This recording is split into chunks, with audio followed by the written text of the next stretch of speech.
à toutes et à tous à notre émission Foi de croyants de ce dimanche où nous fêtons les très saints sacrements, le très saint sacrement du corps et du sang du Christ. Confions ces instants au Seigneur par la prière.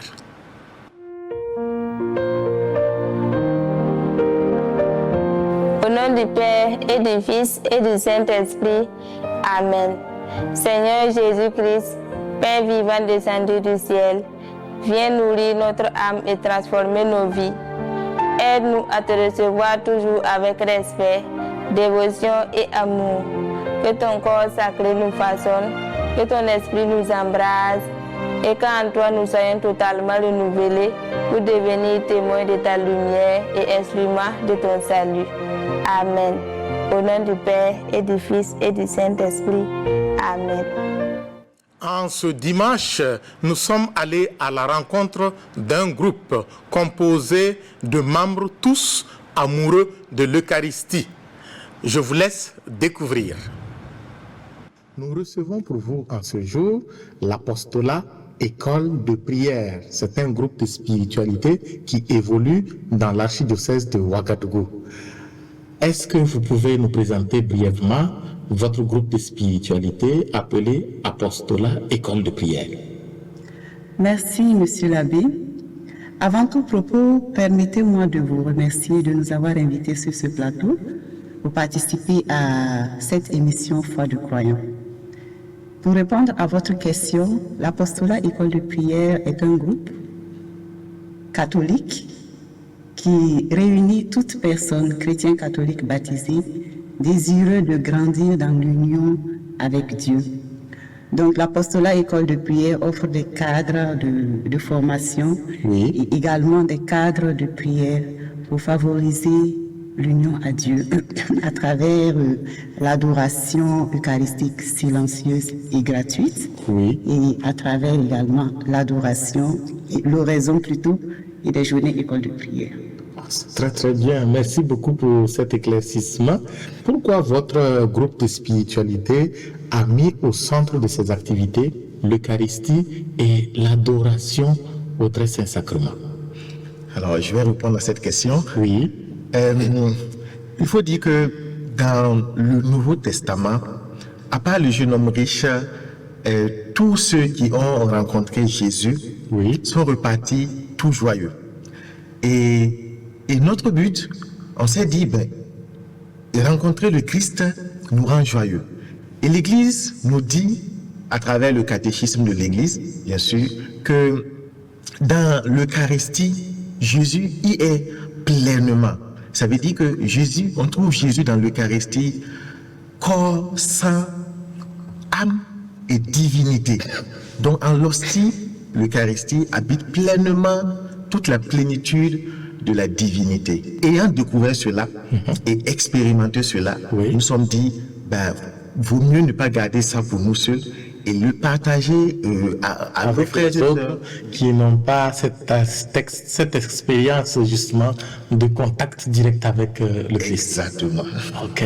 Alors, est-ce que nous pouvons dire que l'Eucharistie a un impact particulier sur la vie du chrétien en général?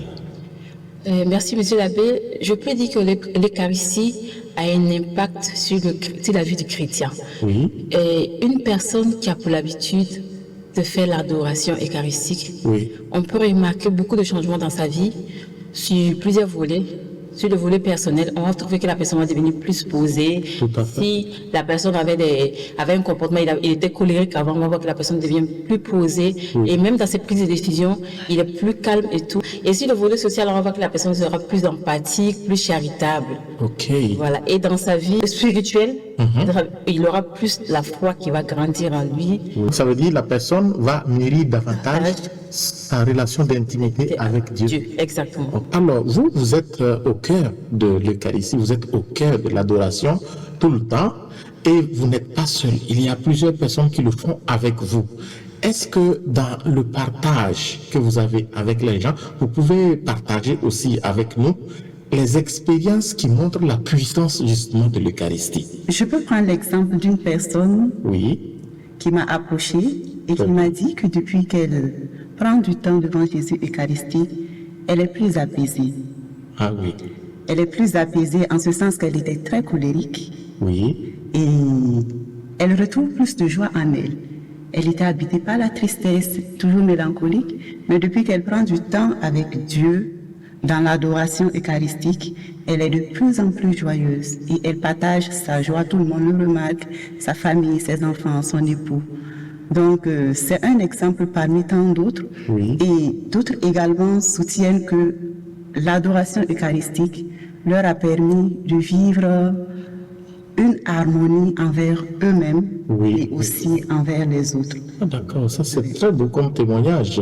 Aussi, il y a certaines personnes qui m'ont... Il y a une personne qui m'a approché Oui. et pour me demander pourquoi je fais beaucoup plus d'adoration. Je lui ai dit, ben, lance-toi voir. Et elle s'est lancée. Et après, durant l'adoration, elle m'a dit qu'elle se retrouve à couler des larmes. Et après ça, il y a comme un poids qui s'est déchargé de lui complètement.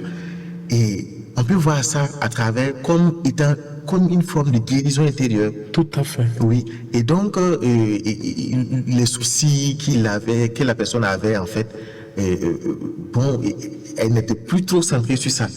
Oui. Donc, aussi, il y a une personne qui a témoigné qu'elle n'avait pas de travail.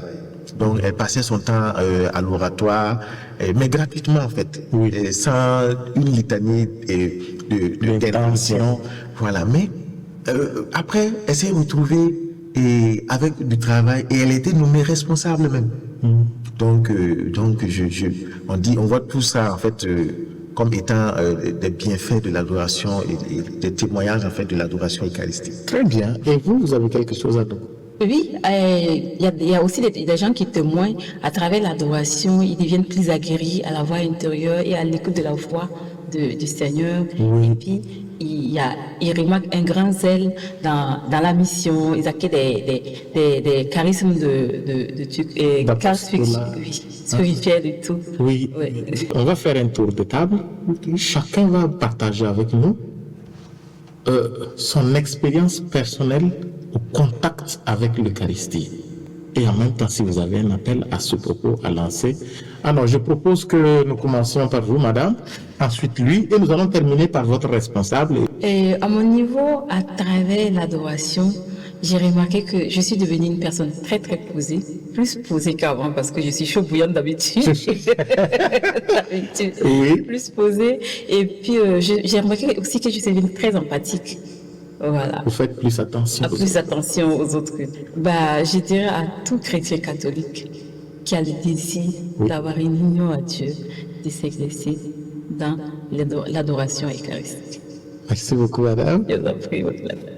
Ok, d'accord. Moi, lorsque j'ai commencé à expérimenter l'adoration eucharistique, auparavant, j'étais, on peut dire, assez colérique.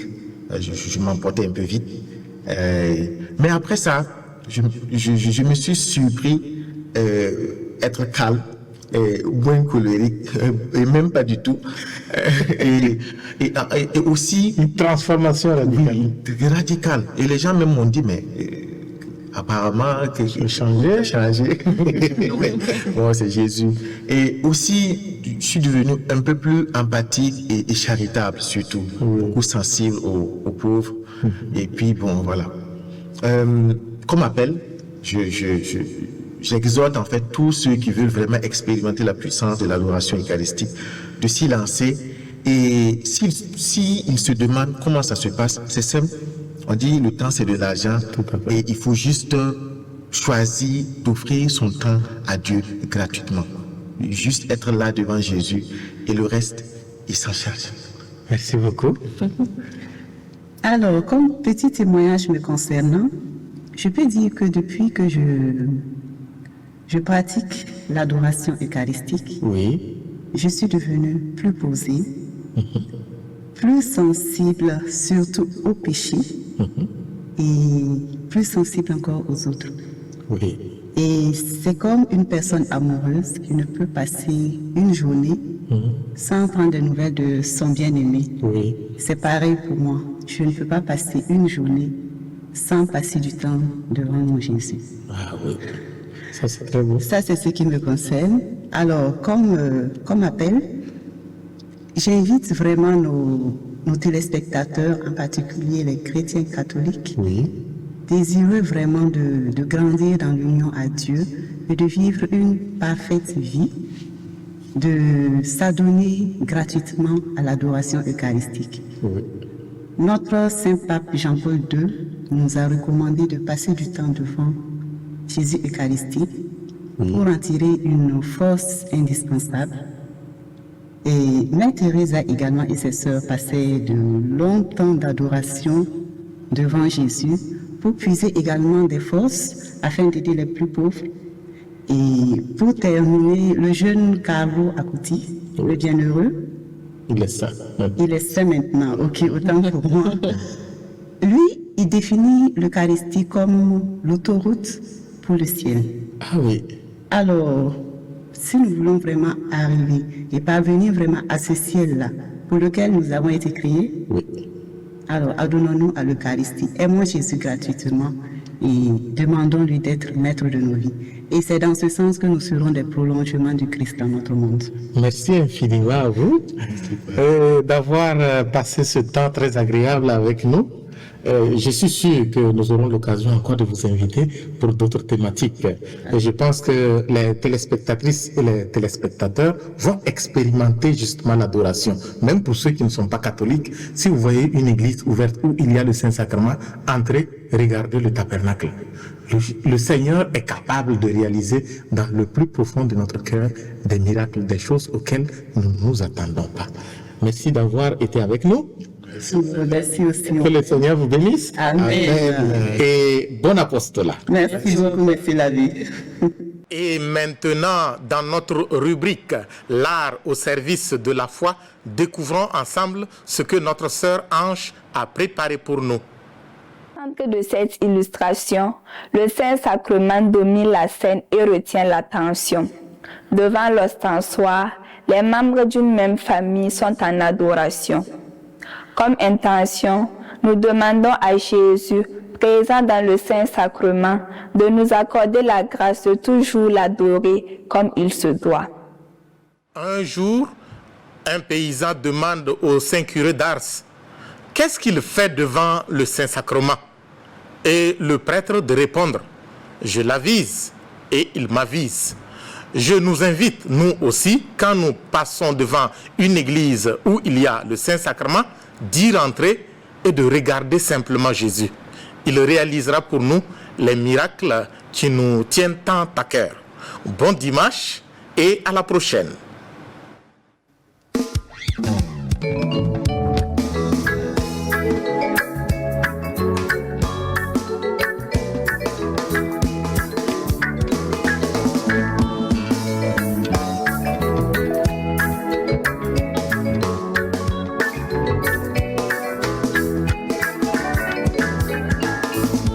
Venez et mangez, car ceci est mon corps.